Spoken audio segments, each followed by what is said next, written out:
హల్లెలూయా. కొంచెం ముందుకు రామ్మా, ముందుకు రండి.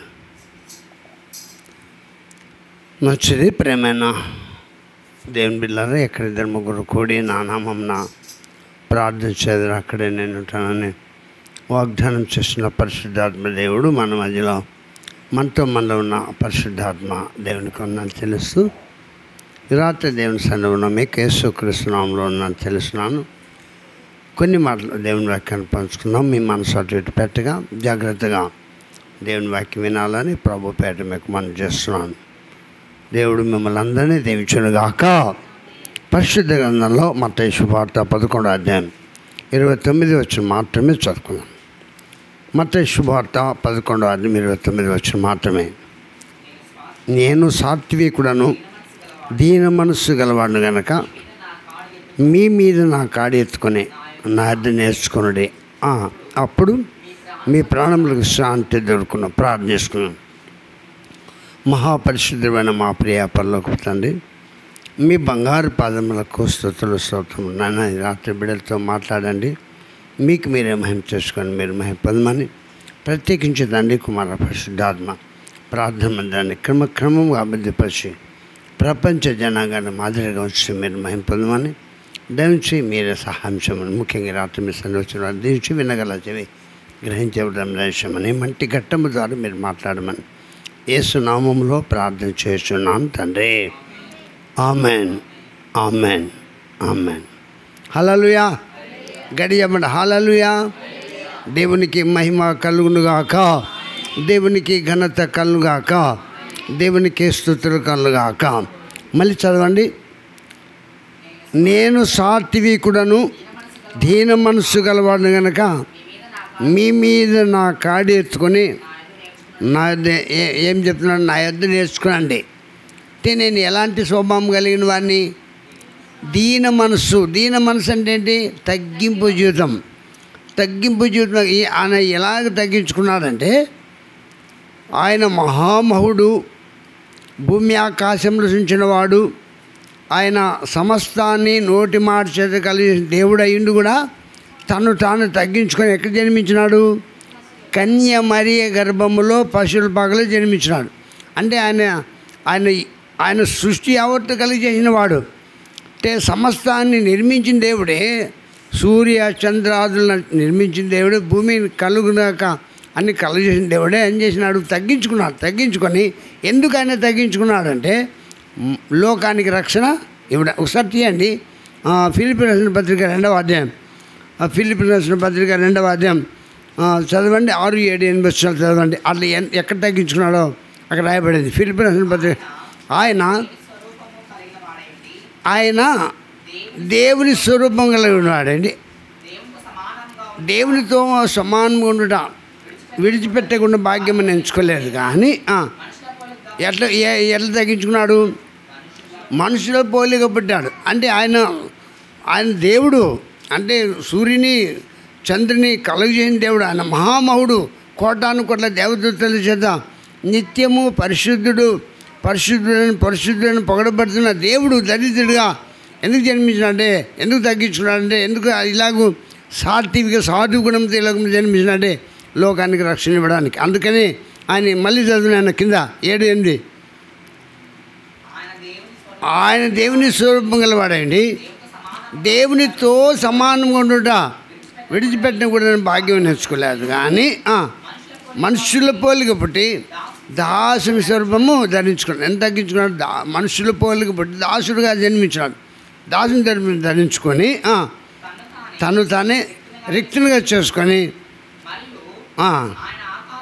ఆయన ఆకారం మనుషులు అనబడి మరణం పొందినంతగా, అనగా శిలువ మరణం పొందినంతగా విధేయత చూపిన వాడై ఇది ఇలాగ తగ్గించుకున్నాడు. అందుకని మనం ఆయన దగ్గర నేర్చుకోవాలి. అందుకని బైబిల్ చెప్తుంది, మీరు నన్ను పోలి నడవండి. అన్ని విషయాలు మనం తగ్గించుకుంటే దేవుడు తప్పకుండా మనల్ని తన స్వరూపంలోకి మార్చుకుంటాడు. అందుకని ఆయన మహామౌడు అనే దేవుడు మనిషి కుమారుడు జన్మించుకోవడానికి కారణం ఏంటంటే తన స్వరూపంలోకి మనల్ని మార్చుకోవడానికి. ఆదమ్మవులు ఏదైనా తినవద్దన్న పండు తిని శాపాన్ని పాపాన్ని మరణాన్ని తెచ్చుకొని దేవునికి దూరం అయిపోయినారు, వెలివేయబడ్డారు ఏదైనా రోజు నుంచి. తిరిగి తన దరికి చేర్చుకోవడానికి లేక తన స్వరూపంలోకి మనం మార్చుకోవడానికే ఆయన తగ్గించుకొని దీన మనసు కలిగి సాత్విక గుణంతో ఈ లోకంలో జన్మించి మన కొరకు మరణించినాడన్న సత్యాన్ని మనం గుర్తుపెట్టుకోవాలి. ఇంకా ఆయన ఎలాగ తగ్గించుకున్నాడు చూడండి. జకర్యా గ్రంథము 9:9. జకర్యా గ్రంథము 9:9. పరిశుద్ధ గ్రంథం నుండి జకర్యా గ్రంథము 9:9. బహుగా సంతోషించుడి యెరూషలేము నివాసులారా, నీ రాజు ఈయన రాజు నీతిపరుడు దీనుడై ఏమిటి మీద వస్తాడు? ఆయన ఎంత తగ్గించుకున్నాడంటే గాడి మీద వచ్చినాడు, ఈ లోకంలో సంచారం చేసినాడు. ఆయన ఎలాంటి బలము బైబిల్ చెప్తుంది, ఆయన మధ్య ఆకాశంలో ధవళ సింహాసనాసనుడే రాబోతున్నాడు. అంతటి మహామౌడు ఎక్కడికి గాడి మీద వచ్చినాడు. ఎందుకు? మనల్ని తన స్వరూపంలోకి మార్చుకోవడానికి. అందుకని ఆయన మనస్సు మనం కలిగి ఉండాలి. ఆయన దీన మనస్సు, సాత్విక మనస్సు కలిగి ఉన్నాడు. కాబట్టి మనం కూడా ఆ స్వరూపంలోకి ఆయన మార్చుకోవడానికి ఆయన ఇష్టపడుతున్నాడు. మనం కూడా అలాగే ఆయన స్వరూపంలో మార్చబడాలంటే ముందు ఆయనతో మనం సహవాసం కలిగి, లేక ఆయనతో మనము అనుబంధంగా, లేక ఆయనతో మనం ప్రార్థనాపూర్వకంగా ఆయన చిత్త ప్రకారం నడిచినట్లయితే, ఆయన ఆజ్ఞ ప్రకారం నడిచినట్లయితే మనల్ని ఆయన స్వరూపంలోకి మార్చుకోవడానికి ఆయన ఇష్టపడుతున్నాడు. అలాంటి కృప దేవుడు మనకు సహాయం చేయనుగాక. యోహాను సువార్త 13:14-15 చదువు. యోహాను సువార్త 13:14-15 వచనాలు.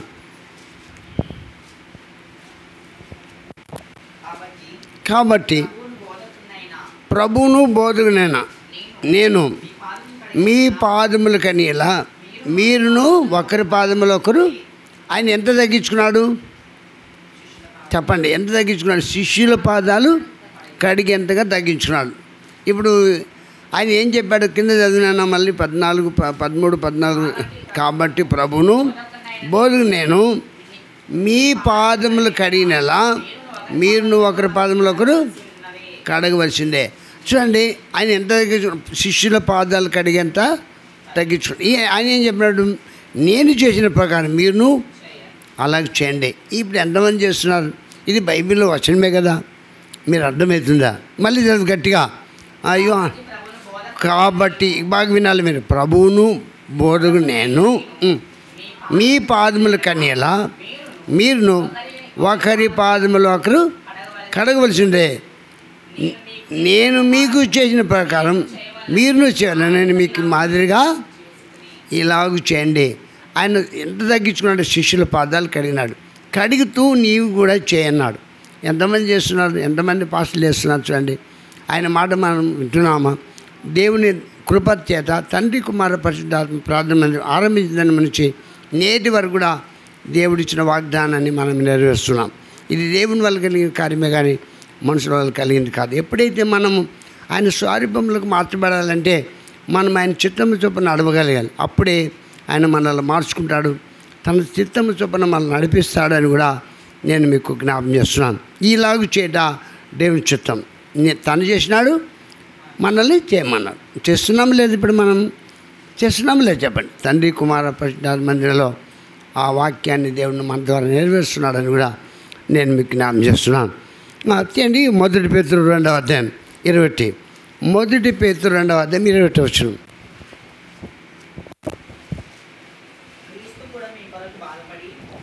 క్రీస్తు కూడా మీ కొరకు బాధపడి తన అడుగు ఎందుకు బాధపడినాడు ఆయన ఎందుకు బాధపడ్డాడు? తన అడుగుజాడలో మనం నడుచుకున్నట్లు మీకు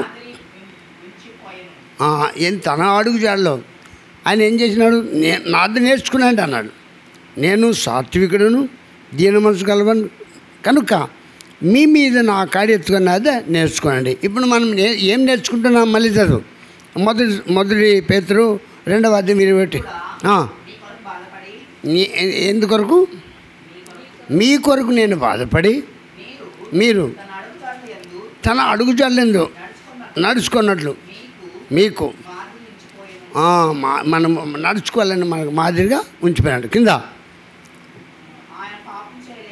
ఆయన పాపం చేయలేదు, ఆయన నోట ఏ కపటము లేదు, ఆయన దూషింపలేదు, బదులు దూషింపలేదు. ఆయన శ్రమ పెట్టబడి న్యాయంగా తీర్పు తీర్చు దేవునికి. కాబట్టి దేవునికి సమర్పించున్నాడు. ఆయన చెప్తున్నాడు, నీవు కూడా సమర్పించుకో. ఎప్పుడైతే మనం సమర్పించుకుంటామో లేక ఆయన ఎదురు మన జీవితాలు మార్చుకుంటామో అప్పుడు ఆయన ద్వారా మనకు కంటికి కనబడిని, చెవికి వినబడిని, హృదయమునకు గోచరం కాని ఆశీర్వాదాల దగ్గర నుంచి వస్తాం. నీవు అలాగ దీవించబడి అన్ని విషయాల్లో తగ్గింపు, సాత్వికము, దీన మనసు కలిగి ఆయన నడుచుకోవాలి. అందుకని నా దగ్గర నేర్చుకోనండి, నా స్వరూపంలోకి మార్చబడాలంటే ముందు నా దగ్గర మీరు నేర్చుకొని నా ద్వారా మీరు దీవెన పొందండి. అసలు ఒక మాట చెప్పాలంటే ఆయన కన్య మరి గర్భం జన్మించడానికి ప్రధాన కారణం ఏంటంటే మనల్ని ఆయన స్వరూపంలోకి మార్చుకోవడానికి, లేక ఆయన రాజ్యాన్ని మనకి ఇవ్వడానికి, ఆయన ఉన్నవన్నీ మనకి ఇవ్వడానికి, ఆయన కలిగినవన్నీ మనకు ఇవ్వడానికి ఆయన రిక్తుడిగా కన్య మరి గర్భంలో జన్మించినాడని దేవుని సేవకుడిగా దేవుని నామంలో మీకు తెలియజేస్తున్నాను.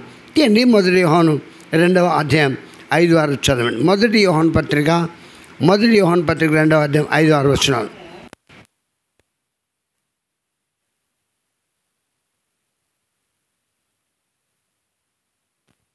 మొదటి యోహాను పత్రిక 2వ అధ్యాయం 5-6 వచనాలు. ఆయన వాక్యం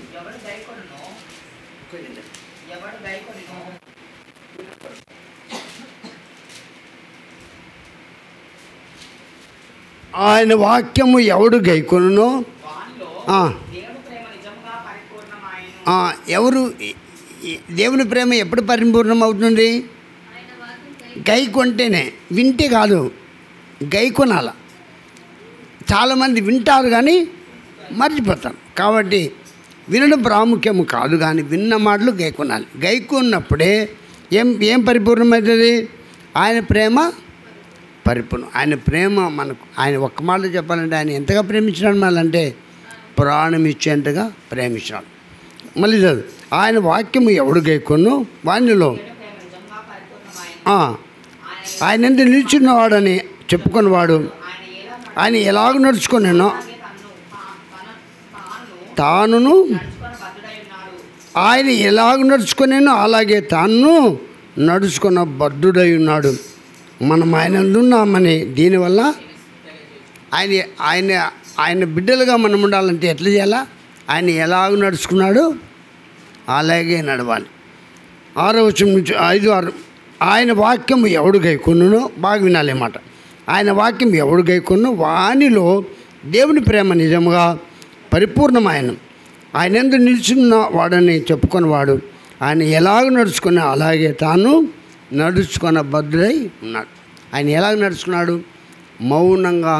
ఆయన ఏమాత్రము మరి దూషించిన, అవమానించిన మౌనంగా వరకు తేబడిన గొర్రె పిల్లవలే ఉన్నాడు.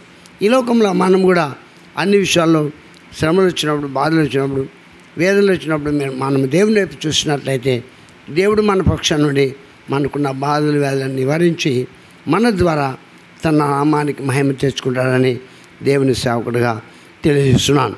అదే పరిశుద్ధ గ్రంథంలో యోహాను సువార్త 4వ అధ్యాయం 8 చదువు. 4:8.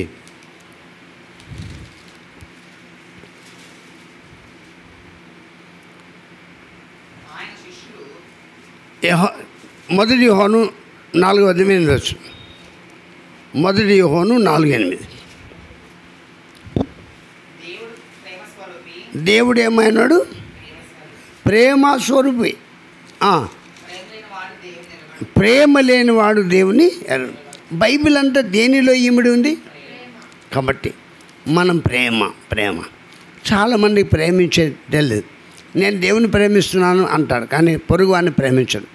బైబిల్లో ఏం రాయబడింది అంటే, ఒకసారి 5వ అధ్యాయము 20 వచనం చదవండి. మొదటి యోహాను 5వ అధ్యాయం 20 వచనం. మొదటి యోహాను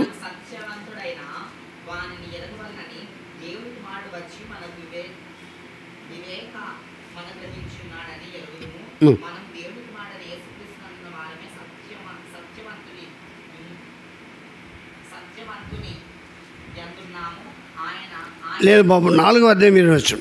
మొదటి యోహాను 4:20. ఎవడైనాను నేను దేవుని ప్రేమించున్నాను చెప్పి తన సహోదరుని ద్వేషించినలా ఏమంట ఎవరు అబద్ధికులు? అబద్ధం చెప్తేనే కాదు, ఇప్పుడు బాగా గుర్తుపెట్టుకోవాలి. ఎవడైనాను నేను దేవుని ప్రేమించునని చెప్పి తన సహోదరుని ద్వేషించినలా అతడు అబద్ధికుడగును. అబద్ధం చెప్తేనే కదా అబద్ధం, ద్వేషిస్తే కూడా అబద్ధికుడు.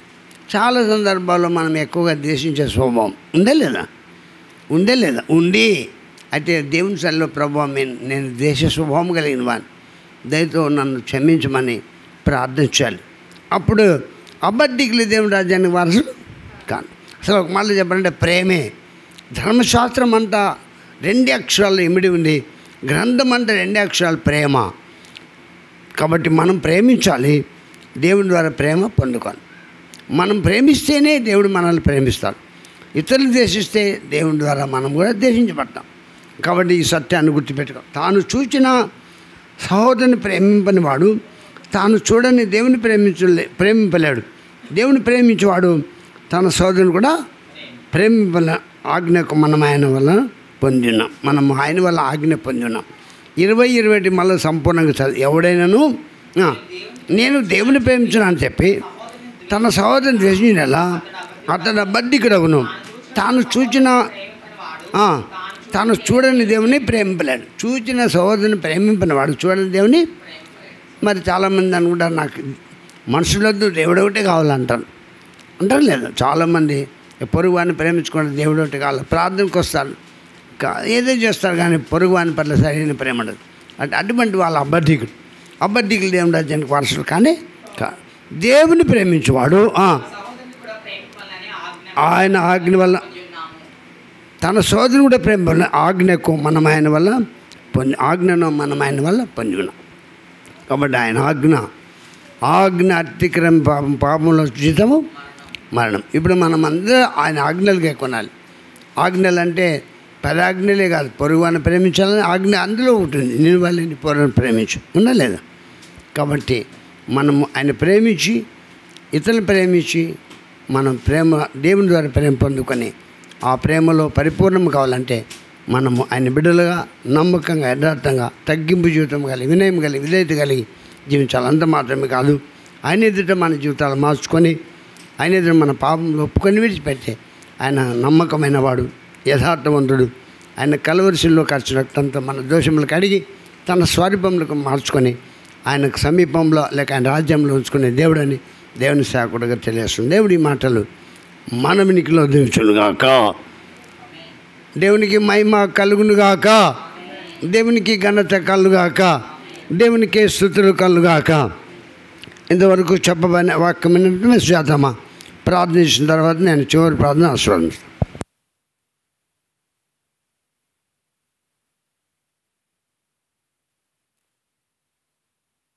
మహారాజా నీకు స్తోత్రములు నాయనా.